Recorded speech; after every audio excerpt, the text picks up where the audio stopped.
of other data, and then we're going to connect to it. We've got more options for connection than we ever had before. And then we collect it, and what we're doing is we're comparing what the sensor data is with what our digital model tells us it should be. And again, usually that's too much data for a human to do by themselves, so we need the machine to help us analyze that and tell us if that asset is healthy, and if it's not healthy, to help us classify what it is that we need to do to make it healthy again. You know, the difference is people inspecting things. They were able to do, I can't remember what the exact number is, they were able to do some limited amount of track inspection with their manual track inspection machine. Now, they took the same technology and they put it in a boxcar, and they're sending it up to the cloud in either real time or near real time. And they're collecting data as long as that train is moving, as long as that freight train is moving, they're collecting data on the track inspection. People inspecting things versus machines inspecting things. And they put it in there, it's CN up in Canada.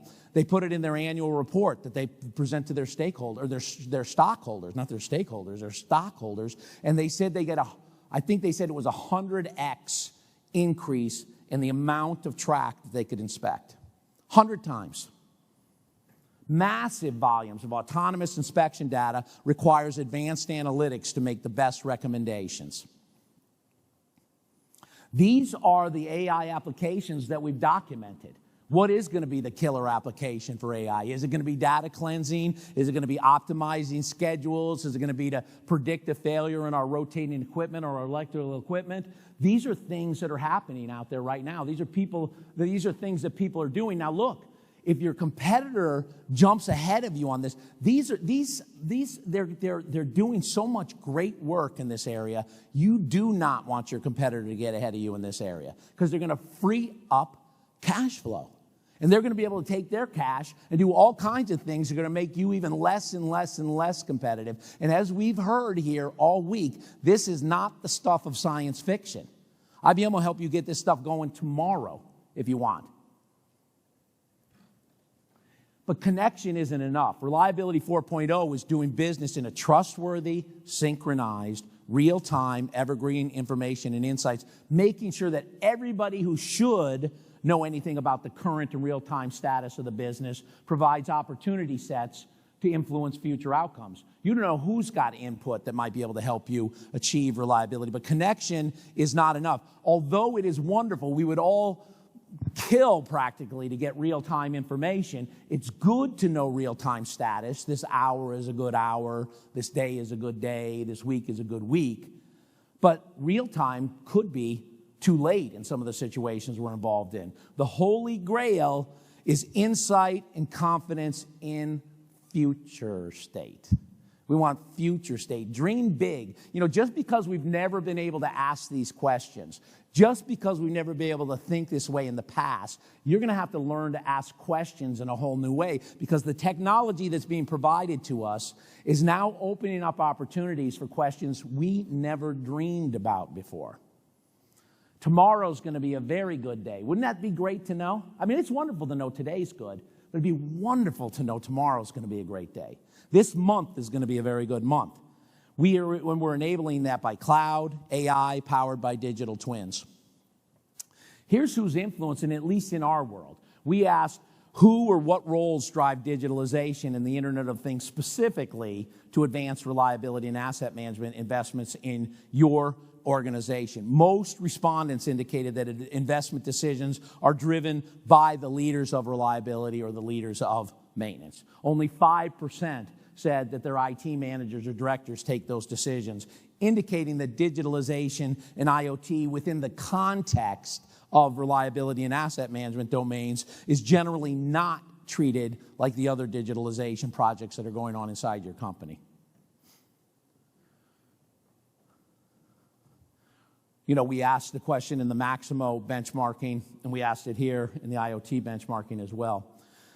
Do you have a formal strategy and a plan? Do you have a business strategy and a plan? In other words, do we know where we are? Do we know where we want to go? And do we know how we're going to get there? That's what we mean when we say a strategy. And you can see in 2017, there were not many. 2018, it started to grow. 2019 started to grow a little more. 2021, though, 40%. Only 40% said they have a formal reliability 4.0 business strategy.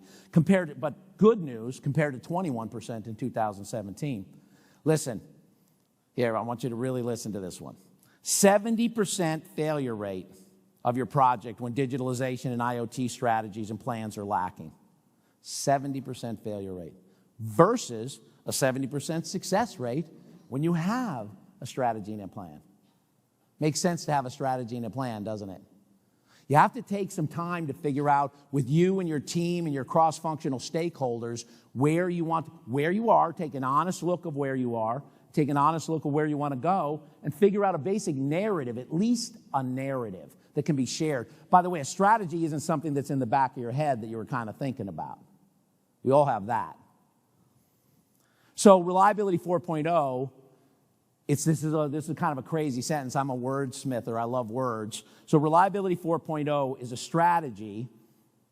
So it's a strategy. We just talked about the strategy, where we are, where we want to go, and how we want to get there. About a journey, because it's not a destination, it's about a journey with a plan to implement processes to achieve organizational objectives. See, I didn't say to achieve reliability. I didn't say to achieve asset management. I said to achieve organizational objectives. Organizational objectives is the whole purpose of digitalization. Your company has things it wants to accomplish. That's what we have to do. They expect us to have enough control of our assets so that we can deliver what the company wants to deliver.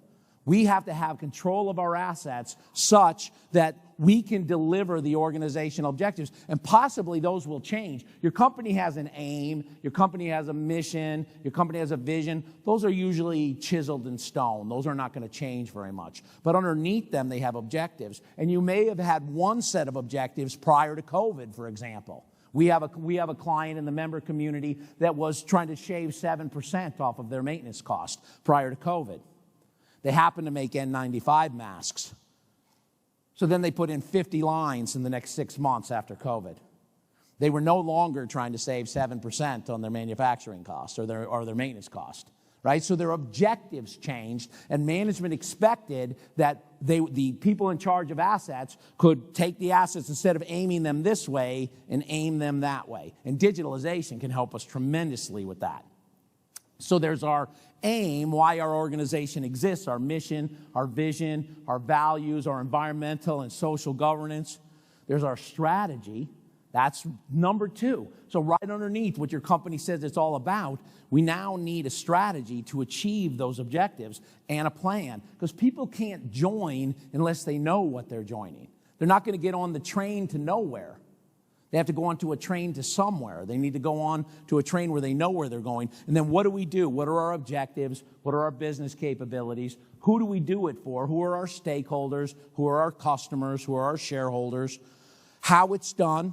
We love uptime elements, but there's lots of ways you can do it. There's a million ways to get to the end, and we like ISO 55000. The data we need, it's got to be connected, and it's got to be trustworthy. I got a lot out of this week with that zero trust concept, and I got to give that a lot more thought. The software we use, what applications. So look, here's what happens in our world sometimes.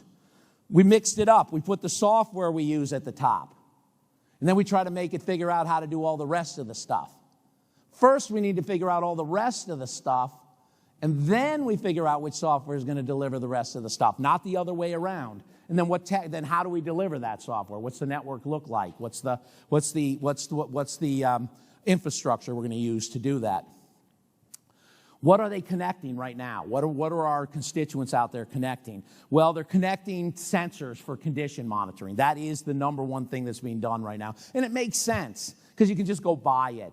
You don't have to mess with a lot of things. You can go buy a cloud-based condition monitoring system and somebody else can monitor it. You can buy the cloud-based and you can monitor it. So it's easy because you can issue a purchase order and get it. And you don't have to change your culture to do that.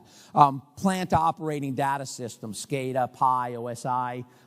They're hooking up to their enterprise asset management system. They're hooking up to their asset performance management system, to their spare parts, to their ERPs, to their building management systems, their supply chains, and their HR.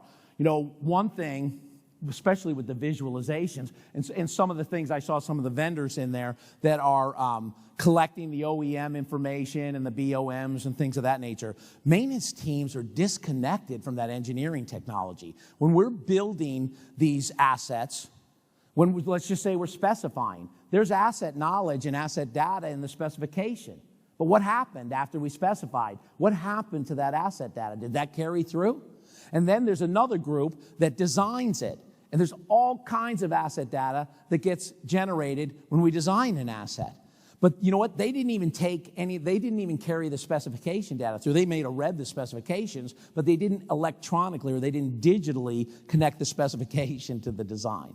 So we rebuild the asset information at every asset lifecycle phase for our own purpose. So then who's been on the other side of a handover of assets? Raise your hand if you've ever been on the other side of